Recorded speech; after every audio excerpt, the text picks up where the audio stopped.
This is June. And this is Annie. Welcome to June and Annie's TV. Hello guys, welcome to our channel.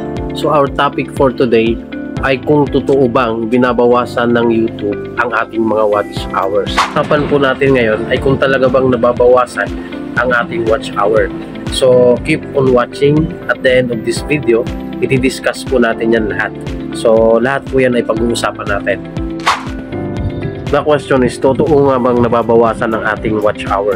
So ang sagot po dyan is no. So makikita po natin. So ayan po, makikita nyo. So pupuntahan natin yung ating Google account, yung ating YouTube channel. So tignan po natin tong dashboard nya. So makikita po natin dito sa left side. So nandyan po yung channel analytics natin. So i-click lang po natin yan. And mapupunta po tayo sa ating channel analytics. So nandyan po lahat. So makikita po natin yung sa pangalawa, yung watch hour nya. So mapapansin nyo yung mababa yung ating watch time hours or watch hours natin. So kailangan i-check nyo po yung coverage date ng inyong watch time or watch hour. So kailangan ilagay nyo po siya, or baka naman nakalagay po siya sa last 28 days, past 28 days. So kailangan ilagay lang po natin siya kaya nito. Ayan, i-check po natin. So may mga pagpipilian siya, last 7 days, last 28 days. So kailangan ilagay po natin siya sa last 365 days. So ayan, check natin, 90 days. So makikita nyo sa right side ito. So naging 965.1 yung watch time natin. So pag nilagay naman natin siya sa 365 days, so tataas. So yan po yung actual na watch time hours natin. So kailangan natin siyang ilagay sa 365 days, since yun naman talaga yung requirement ni YouTube na kailangan ang valid watch time hour niya is within last 12 months or 365 days. So kaya yon, mapapansin natin nababa talaga or mababa, or sa tingin natin nababawasan ng ating mga watch hour since nakalagay sa ating analytics is within last 28 days or within 90 days. So yun lang po ang makikita natin sa ating analytics watch time hours. So pag nilagay po natin siya sa 365 days, so nandyan po lahat ng mga watch hour natin. Makikita natin yung total na bilang po niya. Sa mga gumagamit naman po ng mobile phone, so i-check lang po natin yung ating analytics dun po sa ating channel, sa ating YouTube channel.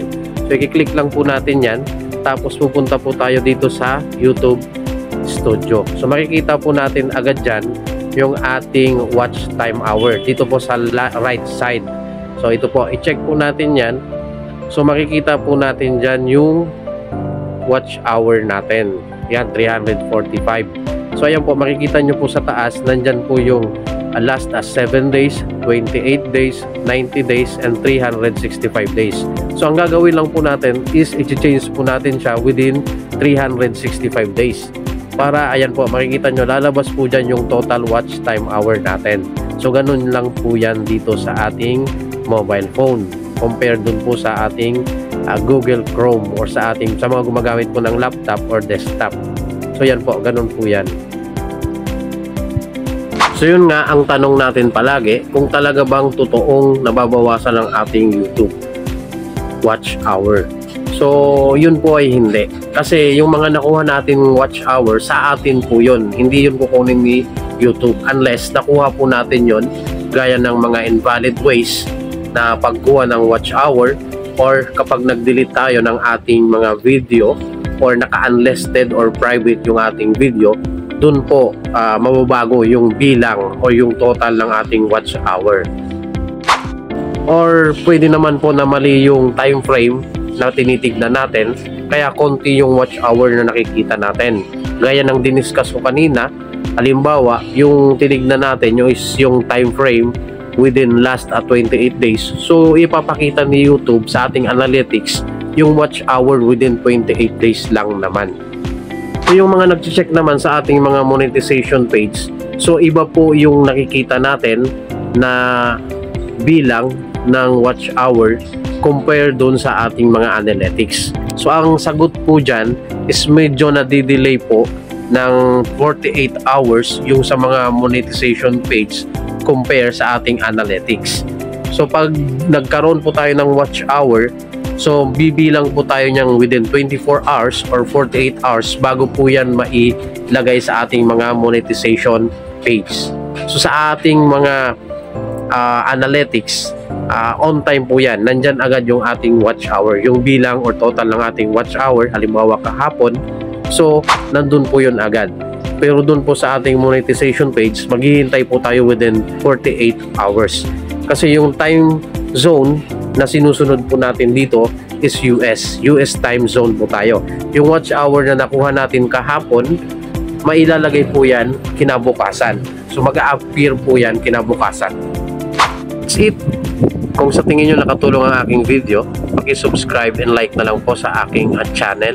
Thank you so much, and sana i-like nyo para sa susunod na ating mga video tutorial maging updated po kayo lahat. Thank you so much.